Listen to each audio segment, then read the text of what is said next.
You ready? Yeah? Okay.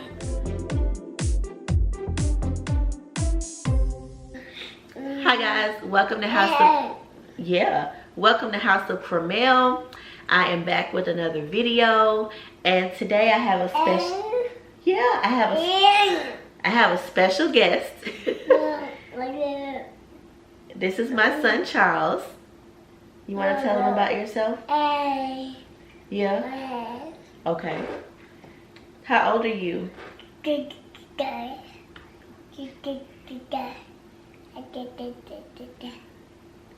That's a long way of saying 18 months. Charles is 18 months, and I thought I'd have him join me today because we're talking to, excuse you. We're talking about toddler tantrums. We'll be focused on the ages between 1 and 2 because that's what I have experience with. Maybe as Charles gets older and things get a little more complicated, I'll do another video. But for right now, we're focusing on early toddlerhood, if that makes any sense. So without further ado, number 1, my first tip in managing my first tip in managing toddler tantrums. This might not go the way I thought it would go. Tip number 1. The first thing you want to do is evaluate the situation. Find out if there's an unmet need. Are they hot? Are they cold? Are they hungry? Do they need their diaper changed? Anything like that. You want to kind of quickly evaluate the situation, especially if you weren't there to witness whatever set them off into a tantrum.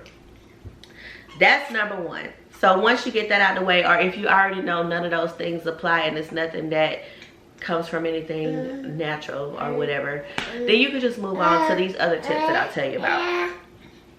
Number 2. So this tip or tactic in managing a toddler tantrum might require more from you than it does of the child, and that is ignore the tantrum. Yeah. So basically, you just don't give it any attention. You don't feed it. You don't give into that sort of negative way of asking for attention.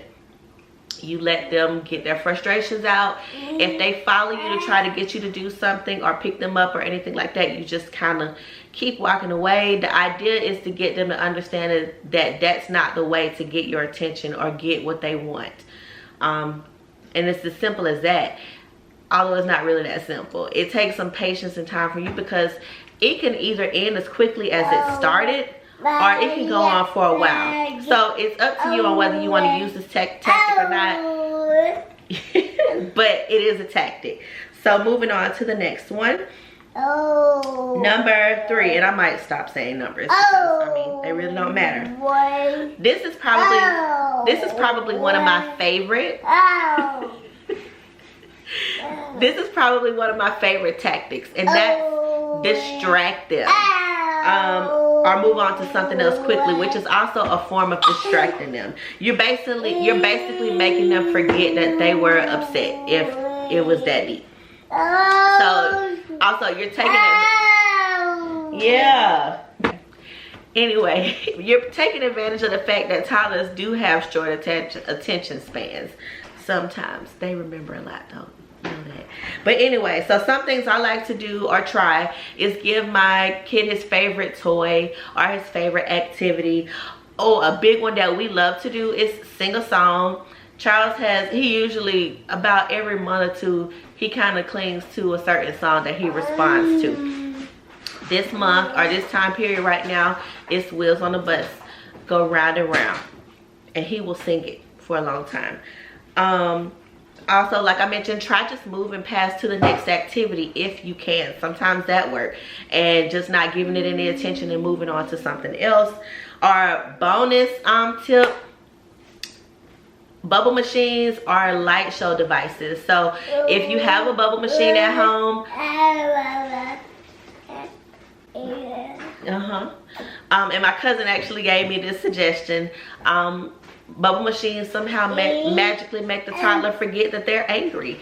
And the same effect can go for like a light show. So say you have a nighttime soother or something in their room that you can turn on where lights come onto the ceiling. You can turn that on to distract them from the fact that they were upset or having a tantrum. So distract. Every child is different. You'll know what makes your child tick or what they might respond to. Try that to distract them away from being upset. Next tip, change their environment. One thing that sometimes distracting Charles doesn't work, and sometimes ignoring him doesn't work. So I'll take him to his room. It's kind of like a cooling off period, if you will, for a baby or a toddler. And for some reason, his room is just a calm place for him. And he'll just kind of walk around and start looking at other things and start playing. And he calms down. Once he's singing round and round. Once he calms down, then we may re-enter the family room or wherever we were. Also another, still around us in the same vein, a good tip or rule of thumb is some people say if your kids are really giving you a hard, round and round.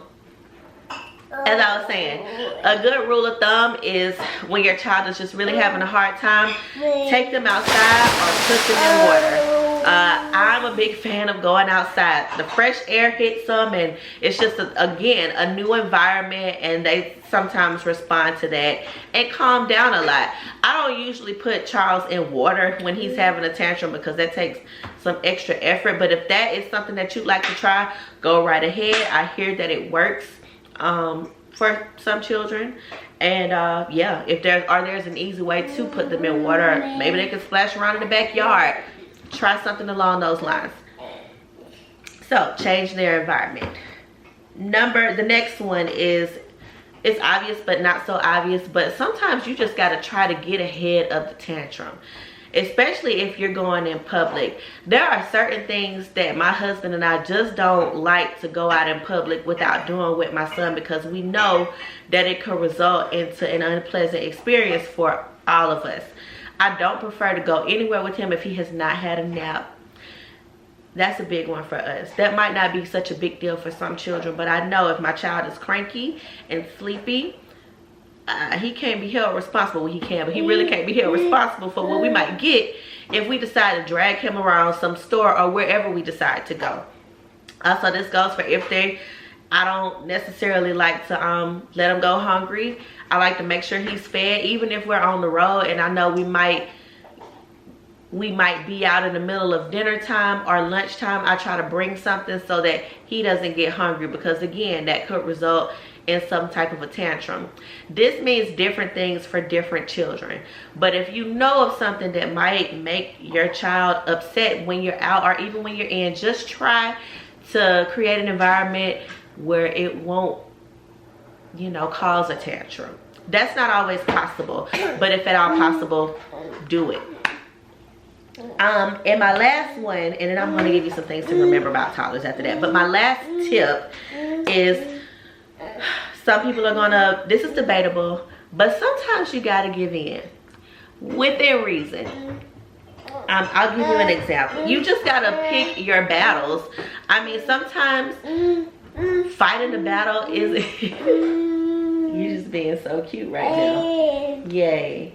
Sometimes fighting a battle isn't worth it. Sometimes it is just worth it to get through whatever it is you're doing. If you're out in public and you see that your child sees some Cheerios, like, I keep snacks on me, I give my child a snack. Or if he just wants to simply hold something, I let him hold it.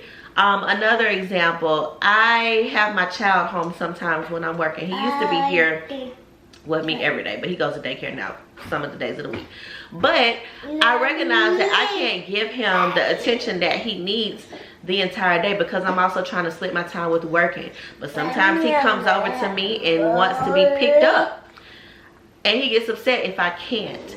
So I may give in sometimes and go ahead and pick him up. But also something I try to do is teach him a different way to request to be picked up other than getting upset or throwing a tantrum. I started teaching him up, the word up. So now instead of fussing and starting to throw a fit. When he comes to me and wants to be picked up, he says, up, up. So yeah, that's like a little bonus tip there. But yeah, it just depends on the situation. Sometimes it is just worth giving in and to avoid the tantrum so you can survive or get through. Okay, so those were my tips on managing toddler tantrums.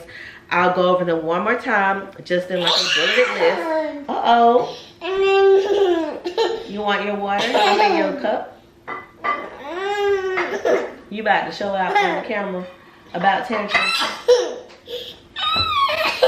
His cup is over there. Oh, it ain't got nothing in it. All right, crisis averted. So, Cheerios to rescue! Yay! So I'll just run them down the list one more time. I'll also put them in the description box. These are my tips. Disclaimer, I'm not an expert, I'm not a doctor, I'm not a pediatrician. I am a mom who has dealt with tantrums. That's it. And shout out to everyone that has helped me along the way. But first one, evaluate the situation. Make sure it's not something that can be remedied easily. Like, do they need to change a diaper? Do you need to change their clothes or anything like that? Number two, ignore the tantrum. Don't give it any attention. Number three, distract them or move on to something else quickly so that can possibly alleviate or reduce the tantrum time. Number four, change their environment. Take them to another room. Take them outside. Dip them in water if you like. Number five, get ahead of the tantrum. Try to eliminate any conditions that might cause it. That kind of goes along with number one too, if you really think about it. And number six, give in if you have to. Sometimes you have to pick your battles. And those are my tips, folks. And just some things to remember. Toddlers are tiny humans. You didn't birth a robot. I said this in another video that I posted, but you didn't birth a robot. They have feelings and emotions, and it's our job as their parents to teach them how to manage those emotions, even at this age that they are now. Everything that you do now with them plays a role or is like a building block in how they're going to turn out when they become adults. So just remember that. And you won't be able to avoid all tantrums. It's just unrealistic. So the thing you can do, you just need to learn how to manage it. The other thing to remember, ask for help. I am big on asking for help. I ask my mommy friends for help. I ask my family for help or advice. I am a part of Facebook groups where I reach out to other moms and ask what they did in certain situations. Sometimes I'll even hop up my stories and get different points of view from whoever is following me on Instagram. And I really enjoyed it. So follow me on Instagram if you don't already, at House of Cramel. We have a lot of fun over there. And also, last thing to remember, take a break to fill your cup. Parenting, managing tantrums, all of it is a lot. And if you don't take time for yourself, yeah, that could have some repercussions for you. So in any way that you can, try to take some time for yourself.